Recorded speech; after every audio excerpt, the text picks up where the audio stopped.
Hi everyone, and happy Saturday evening. It's about 8:30. Hope you're doing something a little more festive than what I'm doing at the moment. But I have had a couple emails with some confusion on the reflective inventory, or not the reflective inventory, the personal philosophy paper. So I wanted to do a little screencast video to help you through that, to understand the instructions as well as to navigate how to get to the assignment and to the articles and such. So let's do this together then, okay? So first off, I'm here on the home page with the news item just stating that I'm doing a screencast video for you for the personal philosophy paper. So go ahead and go to the content area, and you will need to go into Module 2, which I am in, but you probably won't be, so you'll want to come down to Module 2, Assignment Instructions, and look for Personal Guidance Philosophy Paper. Now, you may have seen it before under Personal Guidance Theory Paper, or you may have seen both posted up there. What I want you to look for and hopefully see is this one here that says Personal Guidance Philosophy Paper. Okay, I think it's more along the lines of your own personal philosophy on things as opposed to really creating your own theory. So go with this one. And also the theory paper was more involved and was worth 100 points, and this one is 50 points. So hopefully you will see this link, Personal Guidance Philosophy Paper, and when you click on it, you will get the instructions, and you'll see here that it is worth 50 points. And basically what this is doing now is collaborating everything that you've done thus far in the course. Okay, so basically your reflections on your background, your reflections on how your childhood and your relationships have influenced you towards being a teacher, and your hot buttons and all those things that we've already done, we're going to sort of combine into one longer paper. So the legwork has already been done, right? You've already pretty much been doing this kind of thinking.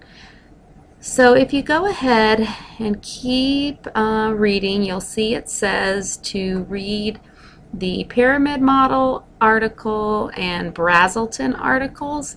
The pyramid model is an article. Brazelton is a YouTube video on his views, and I'll show you that in just a second. And the reason why I wanted you to see those two different viewpoints was just to sort of start getting an idea of your own personal philosophy, and perhaps some of these influence you, perhaps they don't, and it's perfectly fine to say, yeah, no, that's not really my thinking, it's a great program, etc., but not for me, and I'm more inclined to follow Piaget or Vygotsky or Montessori or whatever it may be. Okay, there is no right or wrong that you should be following. I'm not looking for you to pick anyone in particular, so feel free to really do some thinking and some soul searching and some more reflecting to see exactly who it is that you are most interested in. So I want you to answer these questions in your paper, in your 3 to 5 page paper. What does child guidance mean as an early childhood educator? We've done lots of talking in our discussions about guidance, and you've been reading about it in your text as well. So you should have some solid background to answer that question. How did your childhood parents, child rearing practices, other family members, culture, etc. affect you and impact your philosophy of guidance? And you've already done background work on that, so you're just going to take your thoughts from that, pop it into this paper. No, you won't want to copy and paste the entire paper, but the significant parts that answer that question, perhaps just a paragraph worth. what theorist has most influenced you? And like I said, that could be Piaget, could be Vygotsky, could be Montessori. That's up to you to choose. And then how does your personal guidance impact your philosophy, impact the children you work with today? I think that all really goes hand in hand. If you say you're a follower of Piaget, who believed that children should be left to their own devices to construct their own knowledge, you would just say, you know, my philosophy in connection with Piaget is that I allow my children free choice the majority of the day. They have free choice centers. I don't interfere, or perhaps it's play-based. However, it ties in with that. Okay, so that's how that piece goes. And then what are social and emotional goals you have for the children for whom you provide early care and education? And I think that is just stretching a little bit, not quite what we've done in the past, but it's going to take you into what we're going to be talking about. Social and emotional concerns right now are very big in early childhood education. We're very concerned with that.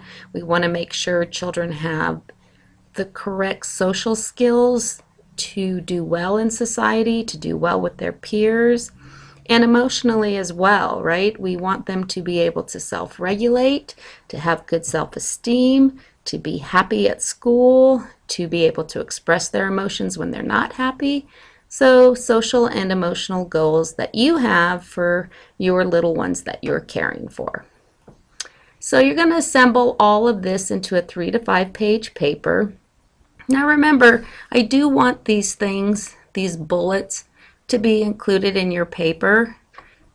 Some of you have a style where you're going to bullet it exactly and have it exactly in this row, approaching each question one by one in this order, and that's fine. Or your style may be that, hey, you're going to collaborate these thoughts and put it all together in your own way. That's fine too. I'll be able to tell if you've included all of these points or not.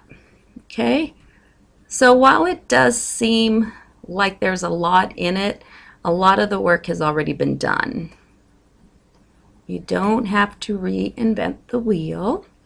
Double space, 12 font size is nice. Times New Roman is easy to read. Include your name and all of this stuff. Number your pages. Of course, cite your sources. And then I put here to use APA format, and that's under the content area if you aren't familiar with it. This doesn't have to be exact, right? You don't have to do the running head and such, but you want it to be a collegiate paper with paragraphs, you know, breaking up your thoughts, proper sentences, spellings, etc. So do make it scholarly, make it tidy and easy to read. Pay attention to grammar, spelling, punctuation, all those good things. Okay, so those are the instructions worth 50 points. I'm going to go back now into the content area and show you a couple other things. So here we go with the articles, right? The pyramid model, like I said, is an article. You just click on the link, and here it is, the article. Okay, and it does discuss the social emotional, so you'll get a little background there to help you with the one piece of the paper. And then Brazelton, on the other hand, is a YouTube video, but you'll just click on that link as well. It'll pop up like this, and then you'll just watch that. Looks like it's about 3.5 minutes, not very long, but you know, gives you some additional thoughts of what some experts and some educators and psychologists are thinking about with young kids. It's good to hear a multitude of ideas and theories, so trying to provide that for you in this course. And then down here we have the link for the APA writing format. You can find that just about anywhere. You can just Google it. This one looks like it's from Purdue. I've also used eHow before. So yeah, just some helpful hints. If it's going to open up here, we shall see. There it is, right there. APA style, information on it. This is an online writing lab called OWL. I don't know if all of you are familiar with it or not. Great source. Gives you, you know, just samples on everything you need, so it makes it very, very clear. Okay? All right, so that is it.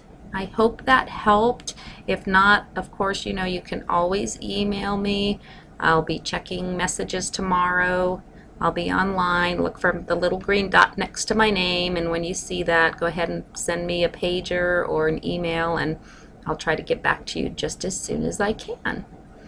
And otherwise, that's it for tonight, and I hope you have a great Sunday. Bye.